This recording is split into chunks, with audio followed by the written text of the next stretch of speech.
नमस्कार दोस्तों, आज मैं आपको धर्मराज जी और गरीब माँ बेटी की कहानी सुनाने जा रही हूँ। एक समय की बात है, एक गांव में एक सुमन नाम की औरत अपने बेटी सुगंधा के साथ रहती थी।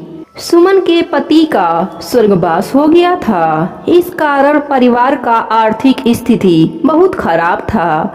सुमन दूसरे के घर बर्तन धोकर अपना गुजारा करती थी। सुमन बहुत ही धार्मिक प्रवृत्ति की थी। वह धर्मराज जी के नित्य नियम को निभाती। वह हर मास के संक्रांति को अपने सामर्थ्य के अनुसार दान देती और ब्राह्मणों को भोजन के लिए अन्न भी देती थी। यह सब देखकर सुगंधा अपने माँ से कहती, माँ, बड़ी मुश्किल से आप 2 टाइम के खाने का इंतजाम करती हो, ऊपर से यह नियम धर्म दान क्यों करती हो? इससे क्या होगा? क्या भगवान चलकर हमें भोजन देने आएंगे? सुमन अपने बेटी सुगंधा से कहती, बेटा, ऐसा नहीं कहा जाता है। यह सब हमारे कर्मों का दोष है। अपने अगले जन्म को सही करने के लिए ही तो नित्य नियम निभाती हैं। नित्य नियम निभाने से हमारा यह लोक और परलोक दोनों सुखमय बन जाएगा। पर सुमन की बात सुगंधा के दिमाग में नहीं घुसता। वह पूजा पाठ से दूर रहती थी। एक दिन सुमन काम पर से आ रही थी कि अचानक पैर में चोट लगने से वह गिर गई और पैर में चोट लग गई। सुमन चल भी नहीं पा रही थी। सुगंधा ने कहा, माँ, अब हम दोनों खाना कहाँ से खाएंगे? आपको इतना भगवान पर भरोसा था, पर भगवान ने आपको विकलांग बना दिया। अब हम क्या करें? सुमन ने कहा, सुगंधा, इसमें भगवान का क्या कसूर? कसूर तो हमारे भाग्य का है। प्रभु जो हमारे कर्म में लिखेंगे भुगतना तो पड़ेगा ही। तुम सेठानी के घर जाओ और 2-3 दिन का राशन मांग लाओ। सुगंधा ने कहा, ठीक है माँ। फिर सुगंधा सेठानी के घर गई और अपनी माँ का सारा दुखद घटना सुनाया और अनाज मांगा।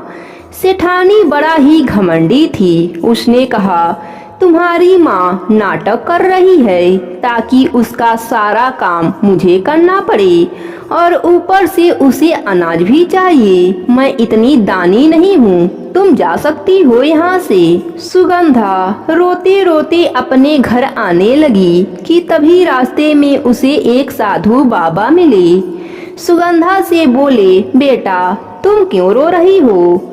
सुगंधा ने कहा, बाबा, माँ कहती है हमारे बुरे दिन चल रहे हैं। भगवान हमारे कर्मों की सजा दे रहे हैं। बाबा, आप ही बताइए, भगवान हमें कब तक बुरे कर्मों का सजा देते रहेंगे? माँ का पूजा पाठ नियम धर्म का क्या उसका पुण्य हमें इस जीवन में नहीं मिलेगा? साधु बाबा ने कहा, बेटा, पुण्य कर्म करने से हमारे बुरे कर्मों की सजा कम होती होती समाप्त हो जाती है। फिर हमारे जीवन में सिर्फ अच्छे दिन होते हैं। तुम भी भगवान पर भरोसा रखो, सब ठीक हो जाएगा। मेरा यह कमंडल ले जाओ, सब ठीक हो जाएगा। इस प्रकार बाबा कमंडल देकर चले गए और सुगंधा कमंडल लेकर घर आई। एक कोने में कमंडल को रख खाली पेट ही भगवान को सोचते सोचते अपनी माँ के पास सो गई। सपने में सुगंधा ने देखा उसके पास धर्मराज जी आए हैं और कह रहे हैं, बेटा, यह कमंडल मैंने तुम तक पहुँचाया है। वह कभी खाली नहीं होगा, उसमें हमेशा सोने का सिक्का भरा रहेगा। इतना कहकर धर्मराज जी अंतर ध्यान हो गए। सुगंधा की आंख खुली, तब तक सुबह हो रहा था। उसने अपने माँ को सपने की बात बताई। दोनों माँ बेटी कमंडल के पास गईं। सच में उसमें सोने के सिक्के भरे थे। दोनों माँ बेटी धर्मराज जी की जयकारा लगाने लगी। इस प्रकार सुमन के जीवन में सुख वैभव आ गया और वह नित्य नियम के साथ खूब दान पुण्य आदि के कर्म करती रही, जिससे उसका इहलोक और परलोक दोनों सुखमय बन गया। हे धर्मराज जी, आप अपने सभी भक्तों पर अपनी कृपा बनाए रखना। प्रेम से बोलिए धर्मराज जी की जय हो।